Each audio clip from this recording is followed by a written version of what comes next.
Welcome to the Indie KidLit podcast. Join Marty Dumas and Elena Page on their quest to help children's and middle grade authors find the right audience and sell more books.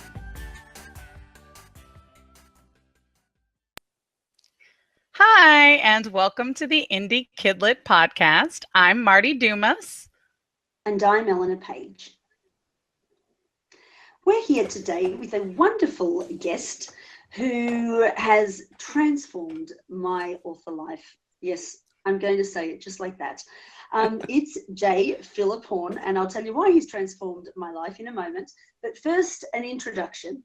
And I wanted to introduce Jay by literally reading his bio off his website because I loved it so much that I thought I couldn't write something better. And it's just exactly why waste your time reinventing the wheel. It's like right there. Exactly. And I love that his little catchphrase is author, technophile, and dad, which is great. And J. Philip Horne probably shouldn't be alive. Born in Florida, he grew up overseas for the most part, spending much of his childhood in Liberia and Micronesia. During those years, he experienced numerous attempts on his life. The wannabe killers included malaria, spinal meningitis, blood poisoning, a staph infection in his heel bone, a close encounter with a green mamba, and other cold-hearted foes. Man, that's a book in the making. From his earliest years, his parents read to him fantastical stories from wonderful worlds. Narnia and Middle-earth featured prominently and had his youth. Being a generation later, he would have certainly encountered Hogwarts at a young age. By his teen years, he'd read stories by countless other writers. And after dabbling in writing for many years, he finally got serious and wrote his first novel in 2011 and has continued to write ever since. He currently lives in Dallas, Texas with his wife, 4 children, 2 dogs, 2 rabbits, and several literary aspirations. He is the author of Joss the Seven and the Lodestone. Welcome, J. Philip Horne. Welcome. All right. Well, thank you. And thanks so much, Marty and Elena, for having me on the show. I just think this is a great opportunity. I'm thrilled to have a chance to talk to you. Thank you. That's really cool. So we are, as most people who've been listening so far, we're not that deep into it, but we have a literal few episodes under our belt. And people who have suffered through with us so far know that we're both pretty early on in our author journeys.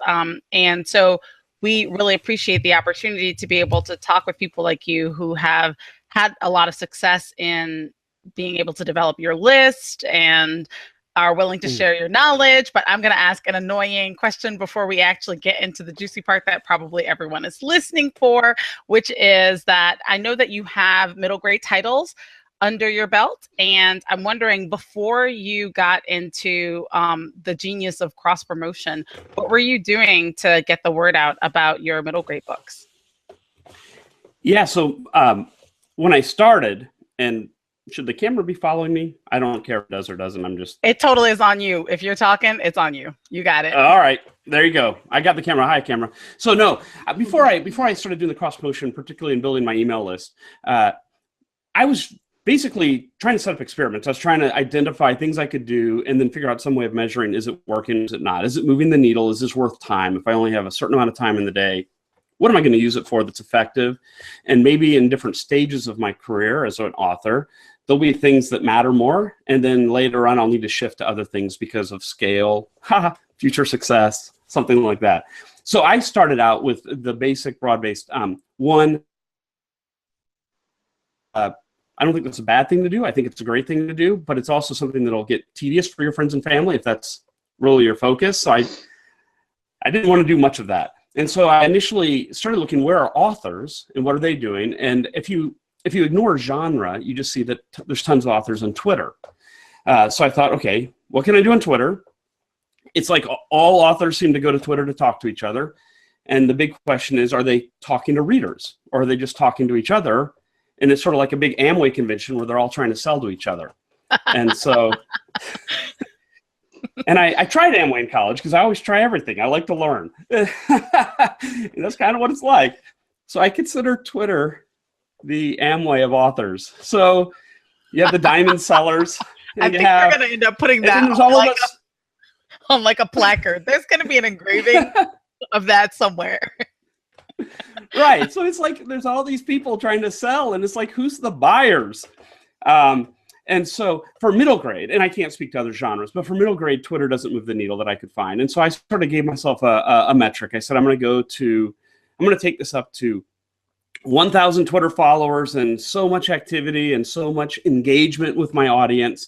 And by 1,000, if I'm getting a certain level of engagement, I should see some measurable result from that activity.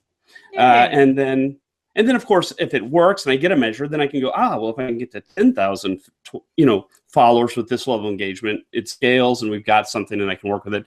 And I just found nothing. I found no moving of the needle.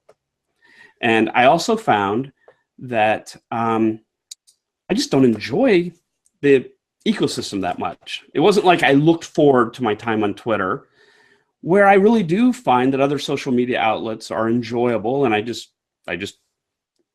enjoy being there, even if I'm not actually moving the needle. Okay, wait, let me pause you. That's Twitter. That's Twitter. Okay, so wait, let me pause you and ask you a question about this, because I love numbers. I have like a freakish love of numbers. I understand that it's weird. I know. Okay. And we okay, love you but for it. anyway, despite that, okay. But so I love that you were thinking, okay, if I know that with 1,000 with law of averages that I would have to see some movement, and then I would scale it up from there if I saw some movement from this 1,000. Right. Is 1,000 your round number that you're giving us right now, or is that your actual number that you were shooting for? I mean, it was an actual number because I needed something and I was starting from nothing, right? And I just needed to have a number. And the idea was, if you look at among authors, large networks are over 10,000. When I look at author pages for folks who are mid-list, I'm not talking about J.K. Rowling and her millions. So just look at mid-list folks who are actually trying to contribute to their, in my case, their kids' college education potentially in the future. And on that scale, above 10,000 was a big network. And then lots of people have those 2,000 to 3,000, 4,000 to 5,000 networks developed out. And there's, certainly reason to believe that they are succeeding with that approach. But then if you start to look at the genres and you get genre specific, I just think it's extremely tied to audience and who's on Twitter and who's not and who you can market to. And this will bring us to a larger theme, I think, for today. And that is that whatever you're doing with middle grade, you're typically marketing indirectly to your readers. You're marketing to the gatekeepers, right? Yes. And I think, so the question is, are the gatekeepers that you're really trying to get at and are on Twitter? And if they are they in the mindset of gatekeeper, or are they throwing all that aside while they're on Twitter and focusing on other things? Okay. Because you've got to catch the right people at the right moment. And the marketplace helps determine that. Like, so the Twitter ecosystem, I think, has tons of gatekeepers on it for those middle grade readers we want, but they're probably looking for what they want to read right at that moment, that next historical medieval romance or whatever the genre is, or that kind of bare-chested urban fantasy. So it just wasn't a lot of middle grade. Yeah. So you didn't see movement with that. How did you know when to stop?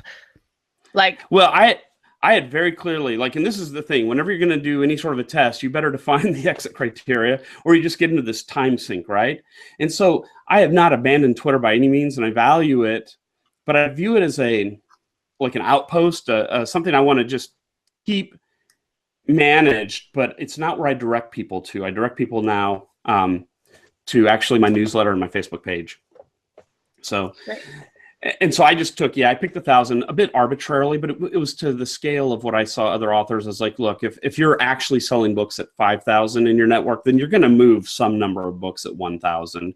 And I don't mean to be completely mercenary. You learn a lot engaging with people, and there can be true value from the platform, but you only have so much time. So you want to be able to have that engagement and have that experience, but also grow your business. Yeah, I think that that's fair because even if your goal is to be able to just have more readers, how is it that you know that you have more readers, right? Like you have more sales of the book, you have more Yeah. downloads of the book. So Okay. I think that's totally fair. Yeah, absolutely. Thank you. I feel like that's a really important point that I will take away from it. It's a thing that I like, but I think of it myself as being weird to know what the exit number is. Like if you're going to do an experiment, decide Yeah. how do you know when it's a success or a failure? How do you know when you're going to move Right. on or not, and not in a vague way, like in a very specific way? So that is cool. Thank you so much for that. Yeah, absolutely. So after that, you know, and meanwhile, I've been reading everything, and the theme I kept hearing, and this will bring us to why you guys, where we became involved in terms of doing some promotions together and all that, that's really worked well, was the theme I did hear over and over is having direct access to your audience. You've got to build an audience somewhere, somehow. And so the question is, particularly for midlists, again, where you don't have headlines to drive audience to you, you don't have media exposure, and then Facebook or whoever is putting algorithms in that really suppress your ability to directly reach out to the people who even have said they want to hear from you. Yeah. What do you do? And that's the question. This whole time I was working on Twitter, the whole time I was working on doing book signings and doing, you know, the most successful in-person thing I did was a homeschool co-op where I did sell a bunch of books. This kind of thing. But that whole time I was churning, yeah, but the scale is online. So how do I get to that scale? How do I get to a market, an audience online? And that's where I ended up with the book promotions that we're talking, you know, that we originally were thinking about talking about. Yeah. All right. So before we jump into the book promotion, do you find that Facebook is still quite a useful social media space for you as an author? So it's funny because this is where I wasn't scientific at all. I happen to really enjoy Facebook to keep up with my cousins and high school friends. And I'd sort of segregated that out from my, you know, that whole thing, like, again, going back to, let's use essential oils as a more relevant one these days. Like the friends you have that suddenly like are selling a lot on Facebook and you're like, hey, I was just here for friends. And so I had this bias against using Facebook because that's the network I primarily use to communicate with friends. And I wasn't sure I wanted to cross-pollinate, if that makes sense. Yeah, it does. But I think absolutely for middle grade, if, you know, I did a recent semi-informal poll with my newsletter, and it just asked the question, who are you people and which of you bought my books and why? And I didn't word it that way. And it was one of these sort of like, love to hear from you in the comments kind of a thing. And I got a lot of feedback, and it was 90% moms and grandmoms. And they were buying books for kids and grandchildren. And often they were getting a digital version for themselves and checking it out and then going, this will be great for little so-and-so. And so that the demographics say that those demographics spend something like 21% of their time on Facebook when they're online. When you look at Chris, I'm blanking on her name right now. She's one of the author marketing authors. She's done looked at all the studies, and I think her number was like 70% of women over a certain age, and men, it's a slightly lower number, but it's very predominant. Their primary social network is Facebook, and that they are willing to monetize off Facebook where they're not willing to monetize off other networks. And so I have reconsidered my sort of wall between author and personal life and said, I need to really pursue my Facebook page. Mm-hmm. And have you been? How's that been going for you, if you have? Yeah, I have, but only really in the past New Year. I've just started to develop a schedule of putting content on it and what that content would be, and sort of finding my way to get to engagement. And so I'll do some posts that just die on the vine. No one sees, no one cares. And I'll do other posts with a very small base right now. I mean, I have very few followers on my Facebook page. I'm just starting. And I'll get like, you know, thousands of engagements. And so I'm still learning, you know, the idea of what are people looking for? I know entertainment, engagement, there's a variety of things, right? But I'm still figuring out from an author, what brings them joy during the day? That sort of thing. Yeah. So Well it's a said. new thing. I'm experimenting. Yeah, and it's good that you've got the notion of what brings people joy rather than here's my book, here's my book, here's my book. You know? Absolutely. Absolutely. And this was a great segue, if you want to do the segue, as to why I started doing the author promotion page that I did. Segue because away. what I did realize, I realized that the one thing I really like doing for marketing is helping people. And that brings me joy. And overall, it's not going to hurt you. And a lot of times it ends up just being helpful. And so I found that if I can focus on joining communities of authors and adding value, that it just sorts itself out and it works out for everyone. And so I've really started to commit myself to, and we'll get into the details of it, but the building newsletters for authors and helping with promotions using Instafreebie, and then becoming very active in a couple key Facebook groups for authors, where it turns out some of my, I'm a businessman, I'm not a tech guy, but I used to be. I used to be a programmer, and I owned the Adobe, the Creative Cloud, the Adobe Suite for Photoshop and all that stuff. And I just found there's little things I can do to contribute and help that sort of move the needle for other people. And that I'm hoping over the long run, that'll move the needle for me as well. Yeah, well, you're a name to follow. Like in other groups, people are like, "Hey, have you heard of this guy? You have to join his promotion." And it's like, I always go, "I found him first. That's fun. But you did, I literally, just to, give my brief story, is when I started, there was a moment of, maybe I'm not meant to do this career because I cannot move the needle past my 50 subscribers, and 10 of them, 15 of them are my family and friends. And right. I did the whole perma-free, which didn't really work for me. I think mainly because my series needs to be read by a parent or grandparent to the child. It's kind of designed that way. And so if parents don't have the time to sit down and actually spend that time with their kids, they're not going to just chuck the book and say, "Here, go read this." So I wasn't doing much of perma-free. And then I don't even know where I found you, but I remember seeing you, and it was a fantasy promotion that you were running on Instafreebie, right. And I just joined, and so it wasn't even for kids necessarily.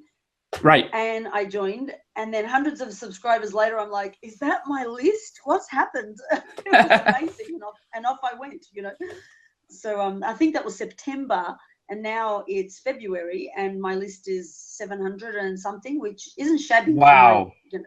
For my list. So that's just fantastic. And I think so. You're amazing, whatever you're doing. Well, one of the things I'm doing is I'm just providing the catalyst for authors to help each other, right? Like there's that sense of you have a certain situation and it's all ready to go, and we all have some reach, some audience, and we have some way of bringing something to the table. And sometimes you just need that little catalyst for us to be able to help each other. And you're helping the readers too, because the readers are finding new authors, and that process of discovery is enjoyable to readers. They love that, right? I know my son, the one you've seen his reviews, Josiah, he's constantly going, "Dad, what do you have next for me to read? What do you have next for me to read?" And I'm like, "Son, I have 600 books on Kindle. All the kids have Paperwhites. We read a lot as a family, and I cannot keep up with him. He is homeschooled, and so he just has more free time because he's very fast and efficient. He just cranks out his schoolwork, and he's like, "Where's the next book?" And so we always, we just bought a book this morning that we split. I pay for half, he pays for half. And but the point is, these kids are hungry for books. Their parents often, I think, are willing to look for books, but it may not be top of mind when they're on Twitter. And so the idea is, how can you get in that space where you stay connected to them long enough to be top of mind at that moment they actually are looking for that next book? And I think an email list just serves that great. They can always weed themselves out. They can self-select out if they don't like your email list. But the idea is you stay connected with a potential reader until they're ready to become a reader. And that's just where email newsletters beat everything else, top to bottom. So we can go into the details, but is that your experience, that the idea that you have a newsletter is permission to contact them at the right moment when they're finally ready to buy?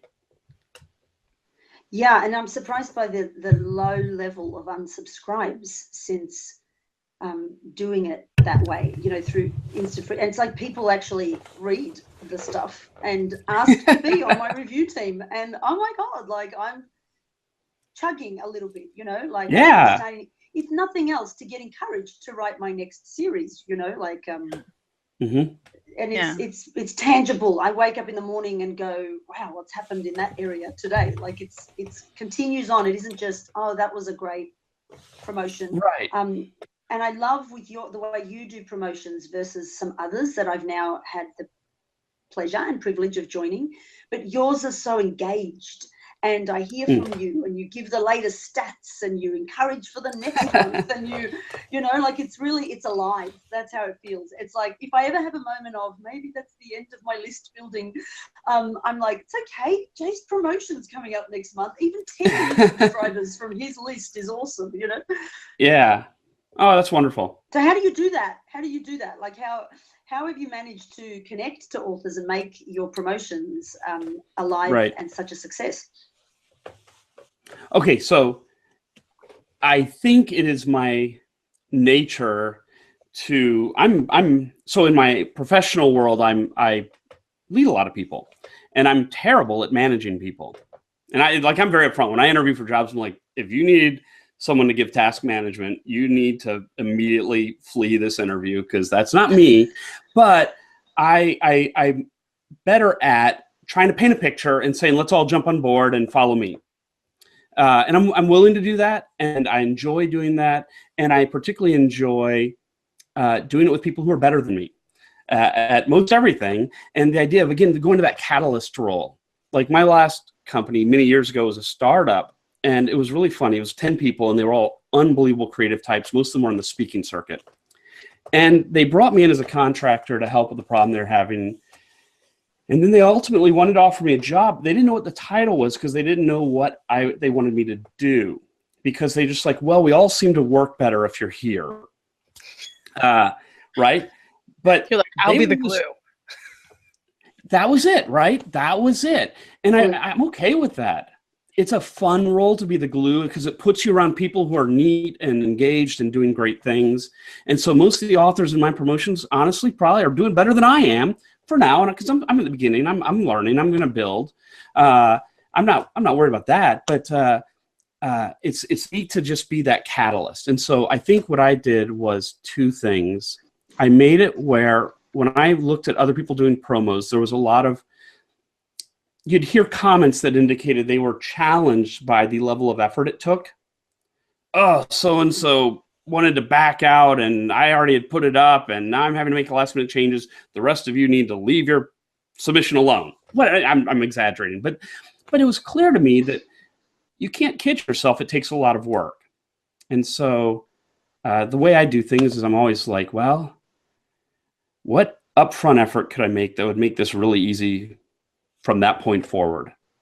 And so this is kind of humorous, but I built a very complex spreadsheet that simply takes the output of that Google form and creates the web page for me. So that is awesome.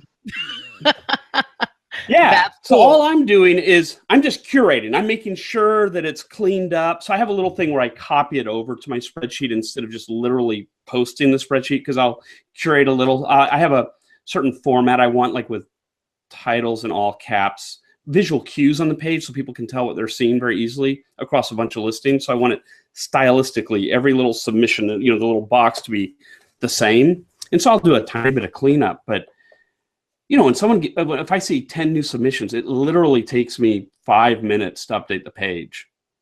And so it's just not burdensome. And when you remove the burden, then you can keep the joy. You can keep the energy, right? Otherwise, the burden just sucks the energy out of it, and you don't have that to bring to the table to drive the promotion. Right. So that's one thing.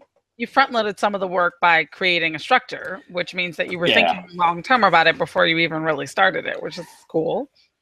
I was, and only in this sense. I didn't know that it would work, and I didn't know that I would keep doing it. I merely knew that I wouldn't keep doing it if it was a huge burden.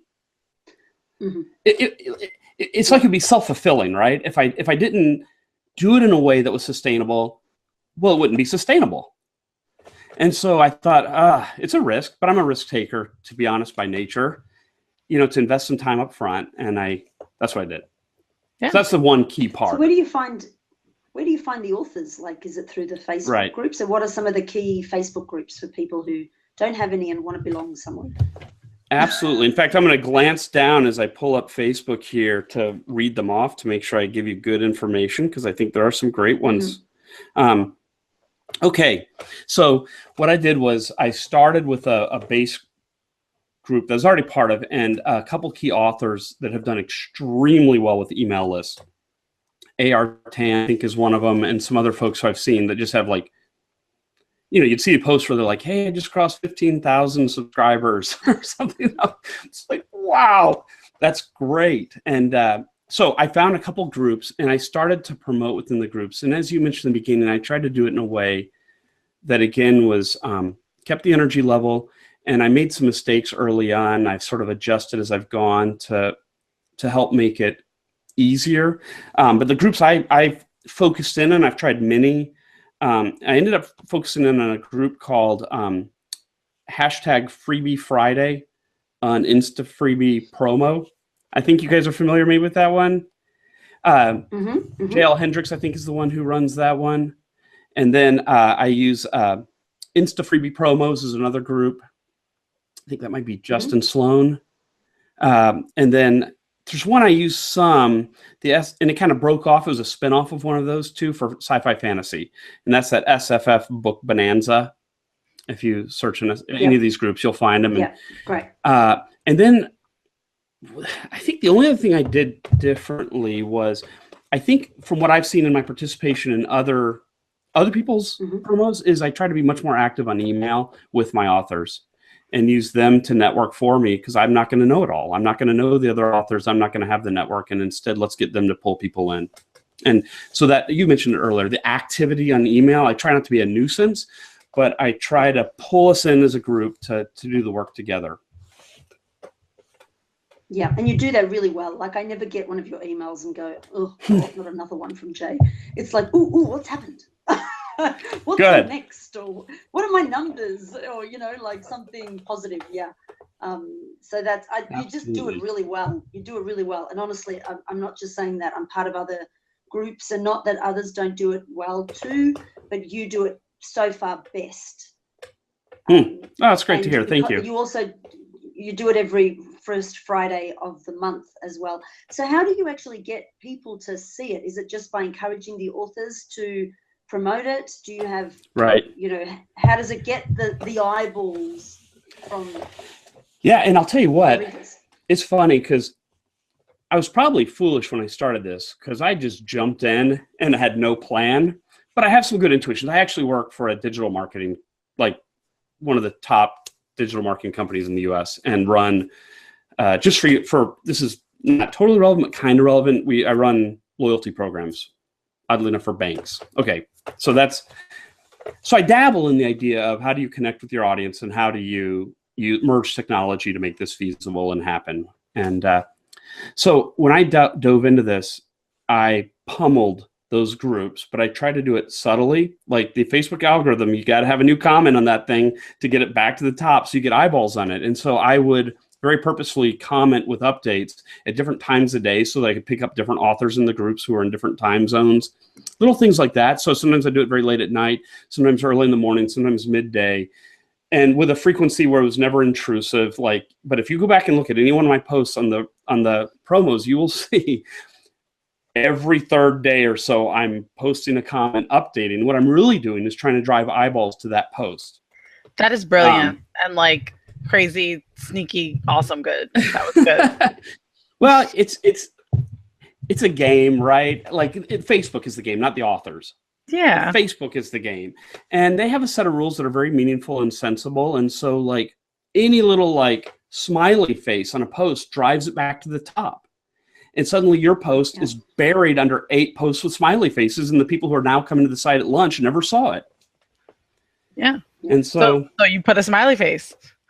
what I'll try to do is give something that gives a sense of momentum. I always try to convey a sense of you're joining something that works. Come on board, we're going to do this together, that kind of mentality. And so you'll see my posts are typically like, hey, we're up to 58 authors or 58 books this promotion. This is going to be great. Or if it's one like last month, it was a smaller scale promotion on purpose because it was much more niche. But I wanted to try that.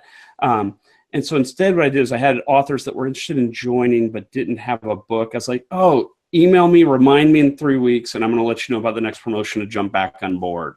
And I created a little list of people who wanted to make sure they got a reminder directly. But it's through those groups and then through the email interface I have with the authors involved. And I always do a blind copy because I'm not trying to put something in them that they don't want. So I try to show etiquette and politeness. So I don't know if you've noticed, but every email from me, the whole list is blind copied. It's just to undisclosed recipients, right? And that's just an etiquette politeness thing.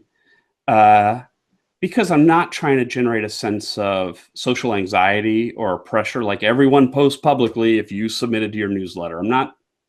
I want it to be a little more uplifting than that. Yeah. So wait, you said something. Uplifting. Yeah. You said something that is really useful for me, which is that I often think about momentum for potential customers. So potential, which I'm saying potential customers purposefully because I'm not targeting my readers because my core readers are ages 6 to 9. So then those are not the people that I'm getting, but definitely the people who are buying books for the readers ages 6 to 9. And I'm really conscious of that in terms of like posts and advertisements, particularly like Facebook advertisements where the social proof is like a huge thing. So I'm really, really conscious about that because ads that have less social proof on them perform so much worse to the same audiences. And that I'm like, okay, no, that's fine because everybody wants to join a winner. Nobody wants to, not nobody, but fewer people are willing to take a gamble on something that doesn't seem proven. And I don't apply that same kind of logic to connecting with other authors, right? Like, how is it that you show from the beginning that this has momentum, that this is going somewhere, that this one's going to be a winner and it's not going to be a waste of your time? Yeah. No, I mean, that's critical because we only have so much time, right? And you're asking people to commit their credibility with their audience to something, right? And it's also why I've had to get better. I really wasn't that good at this at first, but some brands are not really suitable to display on a page with other brands. And so like this latest promo, I've become much more explicit that I have a particular brand and I want to put any book out here, but no, bare-chested alpha male from space. Because it's just not like there's plenty of promotions that focus on that. And it can be particularly for the gatekeepers. If you have that on your page, you've shifted their mentality and the most they're going to be doing is buying for themselves at that moment. And they have stopped thinking about that book for their kid if that's the page it's on. I'm not saying this 100%. I can't prove this exactly, but the general tenor of it, I think really matters. Like, does this space look like a place where I'm looking for something that I might enjoy that I could then give to my kids? Or does it look like something that's really not for kids? And so I've gotten a little better at thinking about what the overall promotion page looks like as a whole to make sure that my own audience can still see my books in that light of that gatekeeper role. So, yeah. You recently did a slightly different promotion. I mean, still your normal Instafreebie one, but you also added links to KU books, Kindle Unlimited books. How did that go as an experiment? So it went like overall really well, but I definitely had to learn how to do it better. So I actually made adjustments the day of the promotion. Like I got up early, I'd been thinking about something and made a tweak. And again, because the way I built my page with the spreadsheet, I was able to just change the spreadsheet a little and then dump the code over and the whole page was refreshed and it was done differently.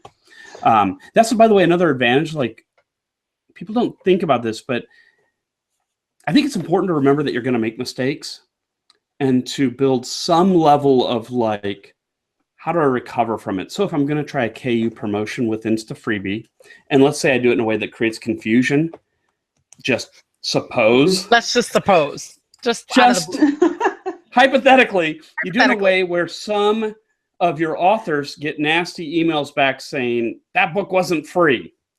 And then you start getting these emails, and we only got like 4 of them. But 4, it's not, again, we're all brands, we're all reputations. It's not worth gaining success at cost of reputation that can just linger. And so I didn't want to pull the KU altogether out, because I actually think there's real value to that. And it turned out that once I segregated and put the KU down at the bottom and the Kindle Unlimited and put it like as a, I mean, it's labeled like bonus books.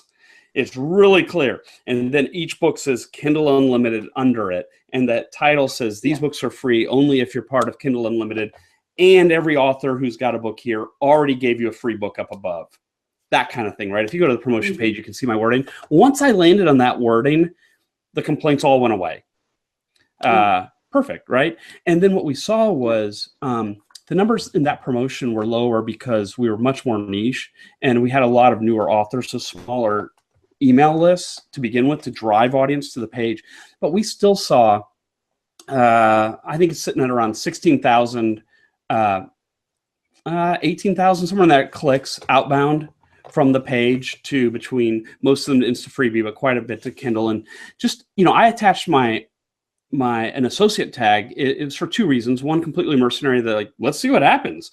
I mean, these are KU links. These are not books to buy, but let's just see. But that way too, I can track the activity in Amazon.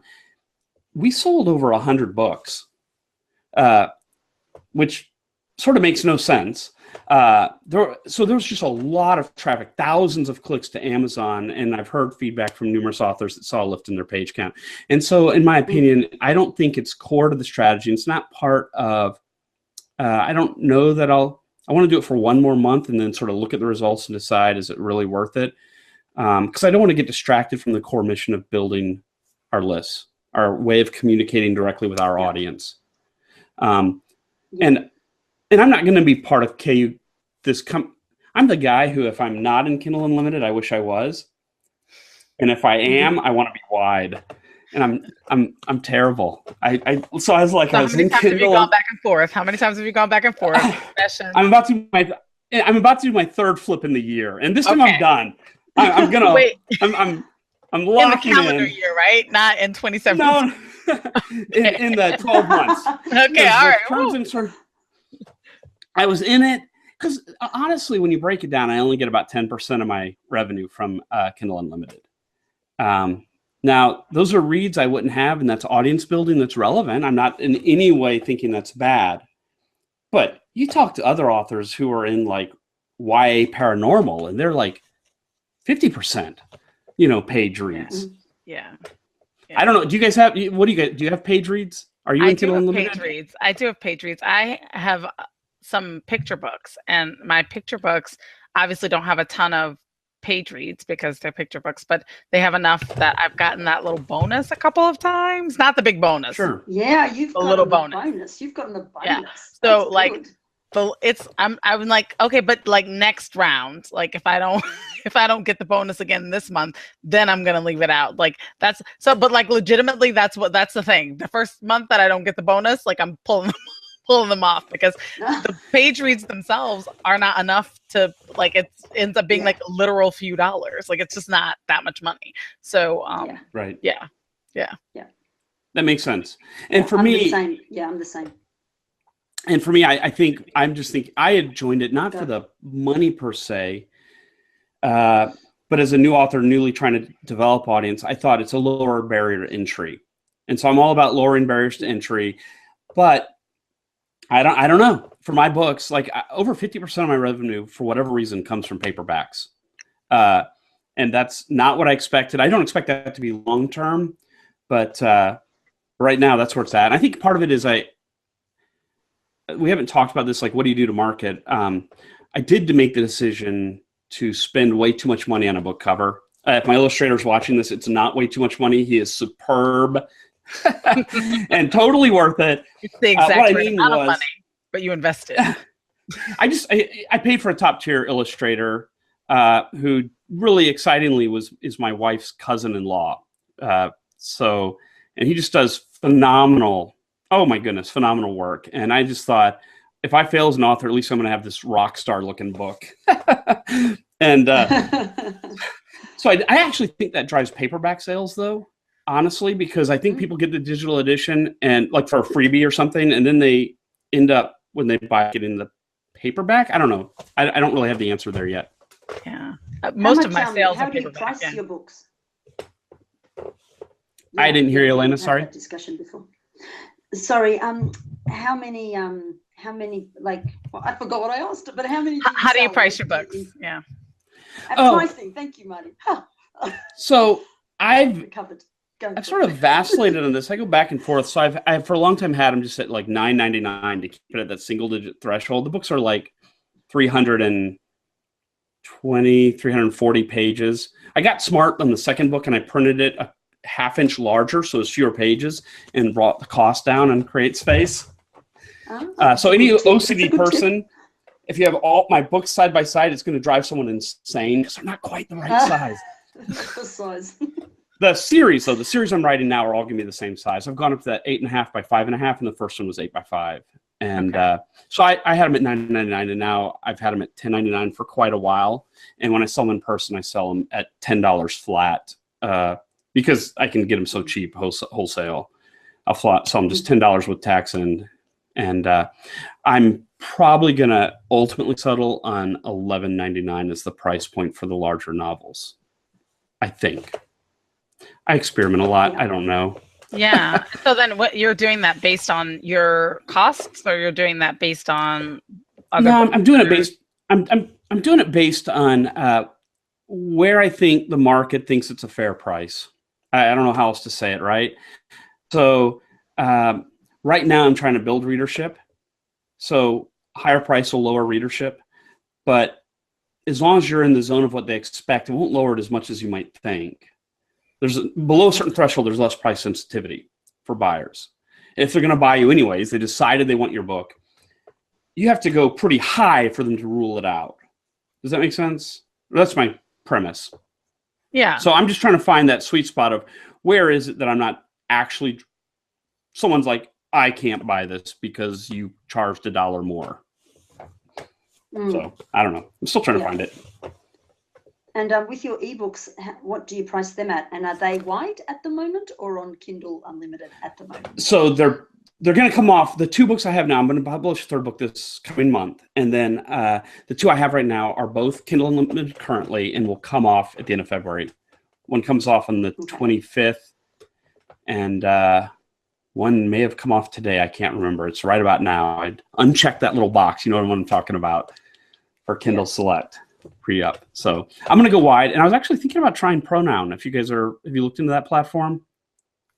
Pronoun. I've heard a fair bit. I've heard some authors use it to find really strong keywords. So they don't. You're not kidding. It's incredible. You're right. Okay. Tell us about it. Well, no, I don't want to. I'm not a sales pitch for Pronoun, but I just have been. Like I got the account opened up and I loaded my books. They're not published through it, right? I just entered them on Amazon, and then I opened a fake book that I was going to publish with them. So you get access to the pricing tool and the keyword tool. And it is a rich data set that they map very well for you. So they can tell you if I enter this genre, this sub micro genre on Amazon, here's the pricing distribution for all the sales.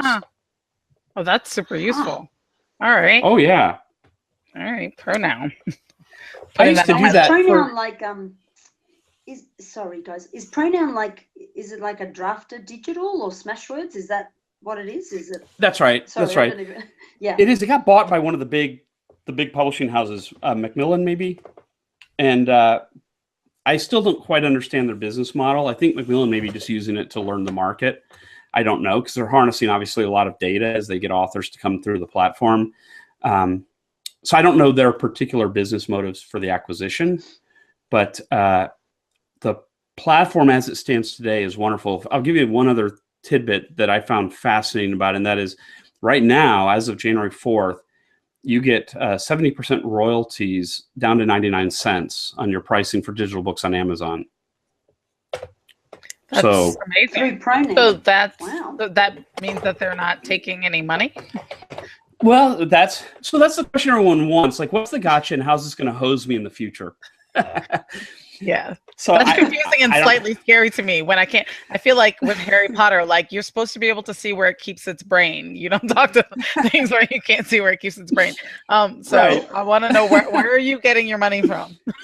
I've read their entire knowledge base trying to answer that question, and the only answer I have thus far is one: they've worked very good deals as a big publisher with Amazon, and they're somehow piggybacking this in with that structure. So there's something volume related. It's like the car dealership. We're offering you this car under MSRP, but you know that based on volumes, they get this big kickback from GM or Chevy or whoever, GM or Ford or whoever it is, right? I don't know. I don't know, and I haven't dug into the financials, the publicly released financials to try to track it down because, I mean, you retain all rights. So the worst case is you're hosed and you have to go re-up them again to D2D if you're going wide. Yeah, not so bad. So that's it's fascinating. So when you go back, why you're going to go through Pro now? I'm going to initially for everything but Amazon, just because it's easy, and then there's no transition. Because if you do it on Amazon, you already publish on Amazon. They say it takes a few days to sync back up your reviews, and that terrifies me. That's scary. See, I saw the face. I saw those reviews were hard won. I literally wrote them an email because they have all this amazing data. And then their fax is like, it'll sync up in a few days. And I was like, I wrote them an email. I was like, when you say a few days, do you have like hard data on, is that 3.3 days? You seem to have data on everything else. I want data on that. So yeah, that sounds like Scary Town for me. So, but yeah. So I thought leave Amazon out of it and do the others first. So, hey, I was going to share. So I mentioned I did want to get this one thing out because I think this is the exciting thing about the book promotions. And it's something that I think authors know this, but I don't think they're explicitly thinking about it when they join a promotion and try to build the list. And this is the part where I try to coach up the people who are joining my promotion. And I think it's obvious. There's no deep insight here. I'm going to say the most obvious thing in the world. The reason the promotions work is we all do work to bring our audience to the promotion, and that work gives us zero return. Zero return. It's your audience already. All you're doing is bringing people who know you already, okay? And then you depend on every other author to bring their audience, and you guys all add value to each other. And so I think the reason the promotion, I think it's like, you hear these Amish barn buildings, right? Where we're all going to get together and build a barn in a day and, or something like that. It's the idea that, yes, you could be a free rider on these, but you're missing the point of it. And the scale of the reason you're even doing it starts to fail as more people just try to free ride their way through it. And so I think one of the mistakes authors can make is to join too many promotions where they cannot realistically bring all those promotions to their audience effectively. And they'll just exhaust their audience with promotions and not really add value. And so it's not that you shouldn't join a lot of promotions per se, but you need to do it in a strategic way where the timing of your newsletters, the timing of where you're going to add, bring this to your attention of your audience, and do it in a way that's upbeat and adds value and not exhaustion. Yeah. And when you do that, I'm telling you, the results we've seen, like you mentioned September, it was actually in mid-October that I got this wild hair notion to do all this. I joined Instafreebie on October 20th and launched my first, or September, sorry, you were right, September 20th. I joined on September 20th, did my first promo on October 3rd, 4th, whatever that Friday was, right? Made up a name for it, threw a page up on my website, and it went really well, but I had some learnings. But since then, all I was going to say is I've done one promotion a month. 85,000 clicks so far to Instafreebie. It's pretty amazing. Across. Go ahead.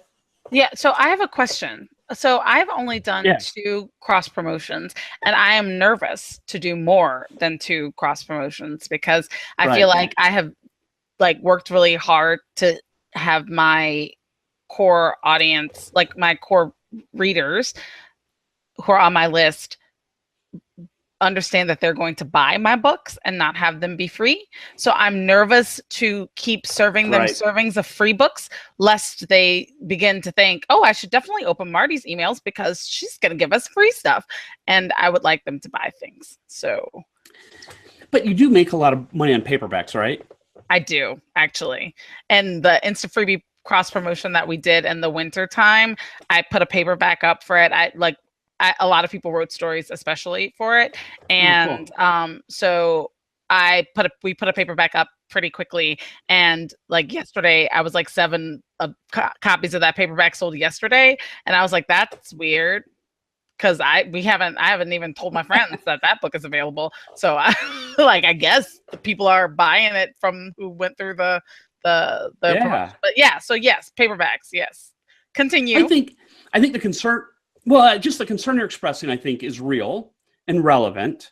So I would just say, if you see a correlation between your sales improving, not to be just completely mercenary, but just sort of fact-based, if your sales are improving, then the scale of your engagement through the promotions is not outweighing the potential concern you have of exhaustion or training. You're worried about almost like, I'm training my readership to not pay me. And I get that. Exactly. That's what I feel. Maybe. I get that. And so it maybe you limit yourself this way. Maybe like one of the things I'm going to do, I've been thinking about this, is to never offer.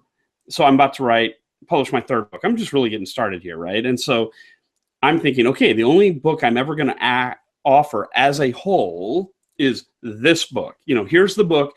And people are never going to get to wait around for the promotion where I give the other one away for free, right? Yeah. These are things I've heard other authors talk about. And it seems, this is probably worth thinking about. I don't have an answer for you. I agree it's worth thinking about. Yeah, cool. I didn't know, because, since October, that's like long time for me. But okay, I got it.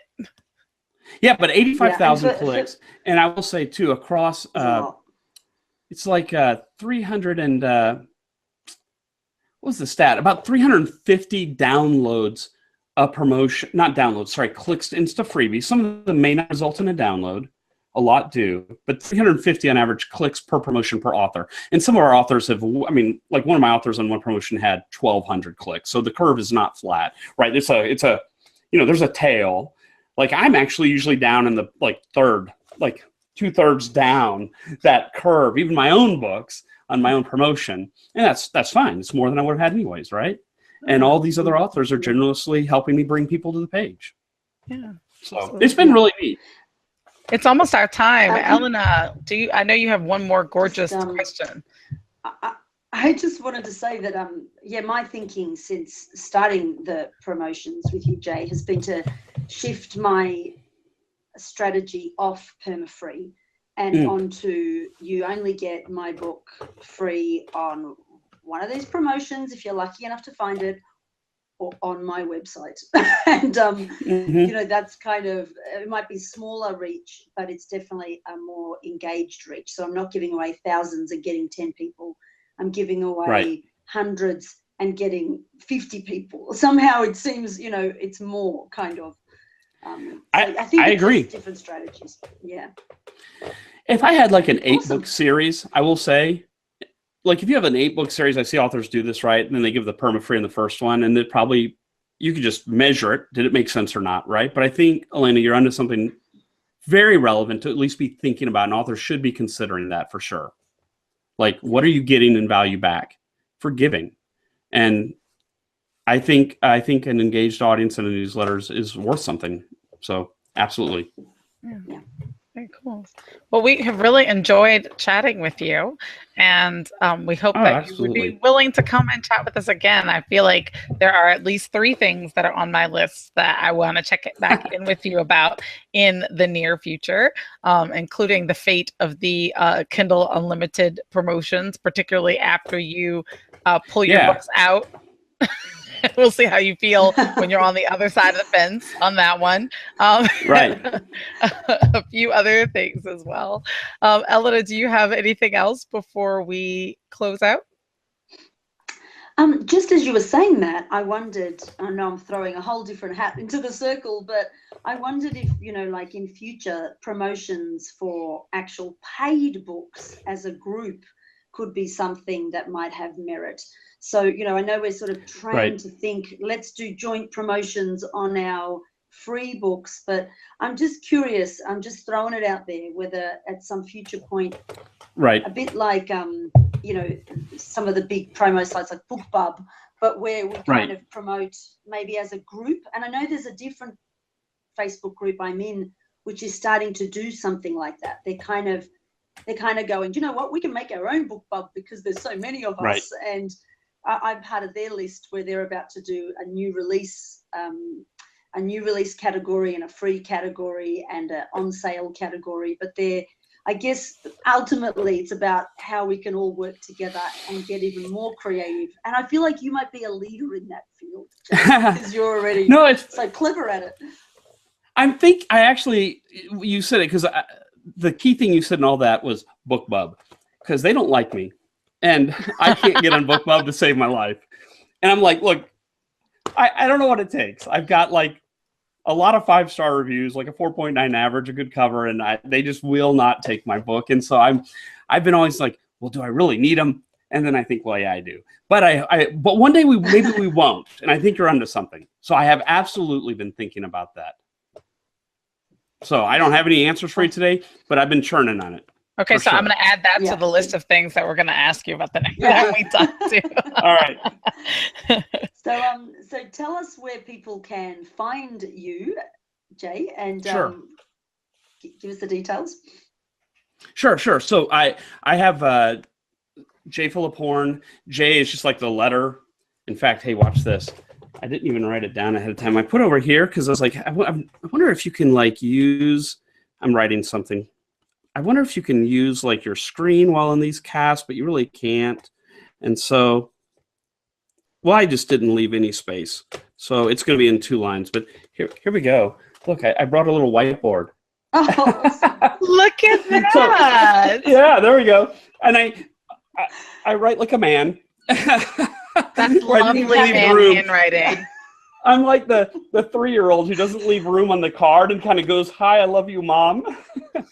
But jfullofhorne.com. And then as I said, I'm actually finding great engagement and really enjoying building up my Facebook presence as a place to engage. And that's where, like, if I have a question in my newsletter for my readers, I set up a post and link back to Facebook as a place that I'm monitoring and really looking for engagement. So yeah. Right, cool. Fantastic. Well, we will put that in the episode show notes, and people who are interested in being able to just click the link instead of your handwriting was lovely. It was beautiful, but it wouldn't be clickable on the show. And then there's going to be all these listeners who can't even see it. So we're going to make sure that we have your web address on our website, which is at www.indiekidlitpodcast.com. Wonderful. Thank you so much for having me on. Yeah, thank you so much for joining us. It's been super, super useful.